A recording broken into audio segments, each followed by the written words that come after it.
Everybody, we finally have some breaking news about a fourth stimulus check.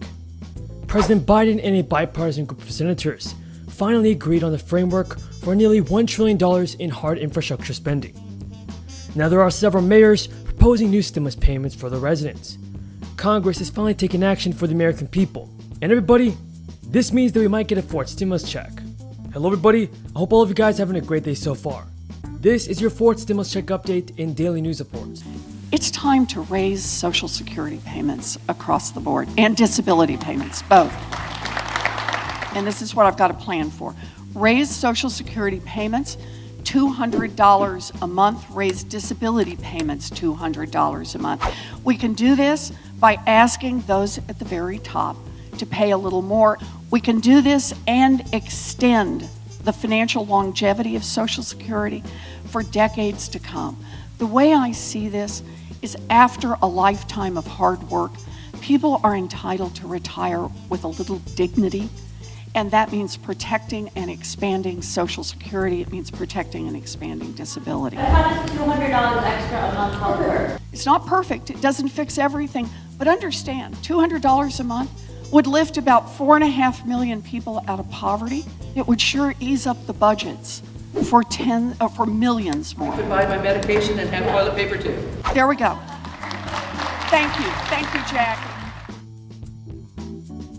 So the chances of a new infrastructure spending bill passing increased this week after President Biden and a bipartisan group of senators found some common ground. But the journey toward actual nationwide investments in roads, bridges, and other infrastructure is far from over. Now, while President Biden and some senators agreed on the basic framework of $973 billion in infrastructure spending over the next 5 years, the administration is still tying the president's approval to other spending that President Biden called human infrastructure.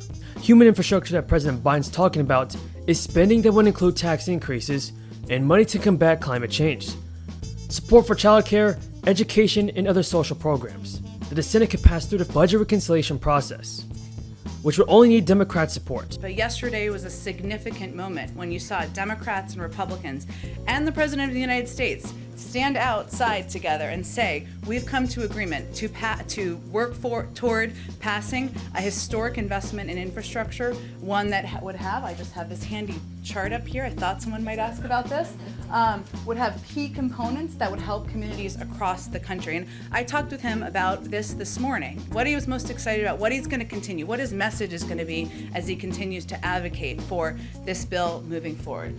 Biden told reporters yesterday, both need to get done, and I'm working closely with Speaker Pelosi and Chuck Schumer to make sure that both move through the legislative process promptly and in tandem. Joe Biden also added, we need physical infrastructure, but we also need the human infrastructure as well.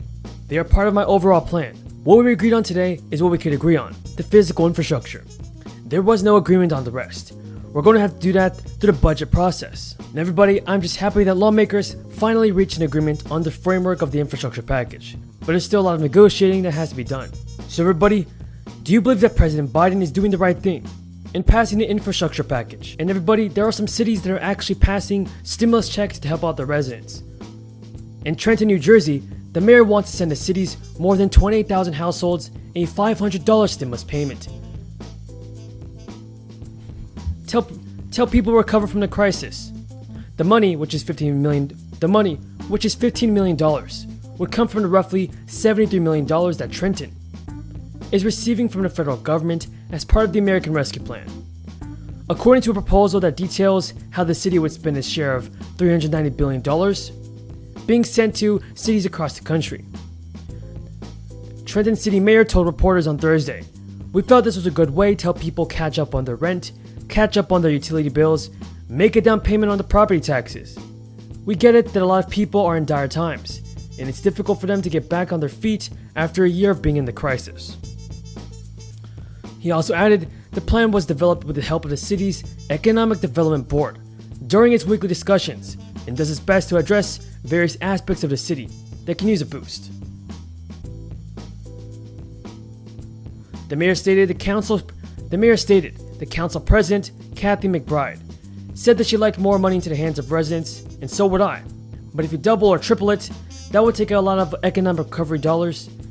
That would take up a lot of the economic recovery dollars coming into the city. I think our plan has a really good balance between all the needs of the city.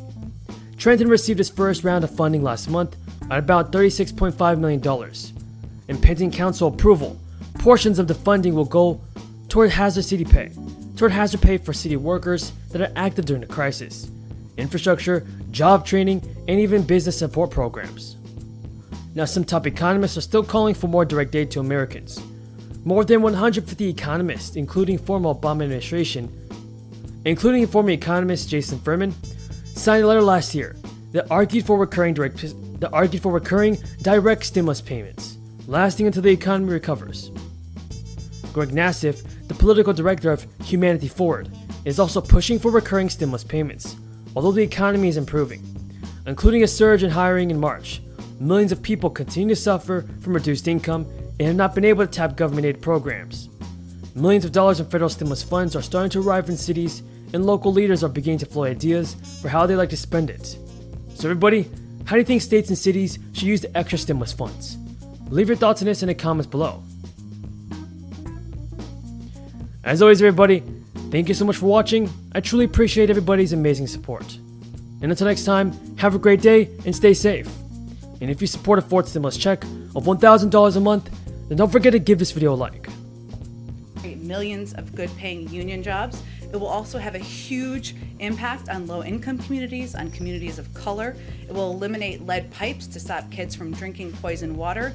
Flint, Michigan should not be so far away that we don't remember the impact on that community. This is a part of this package will help prevent that from ever happening again.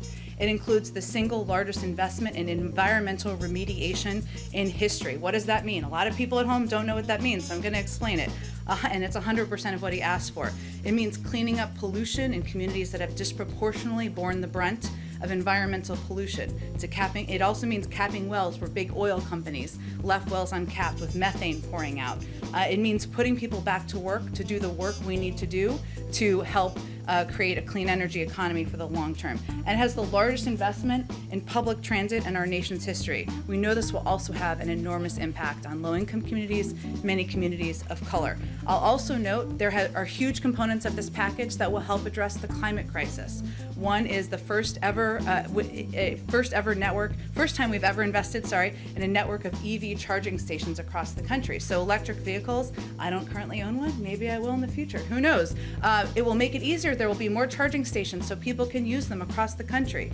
It will have the largest investment in history in a clean energy transmission grid, something that will also help us take a huge step forward. And this bill also will help us, and this is a piece he talked about yesterday, but he's particularly excited about, make us more competitive in the world. And a specific example there is making sure we are building our battery industry here in the United States to compete globally.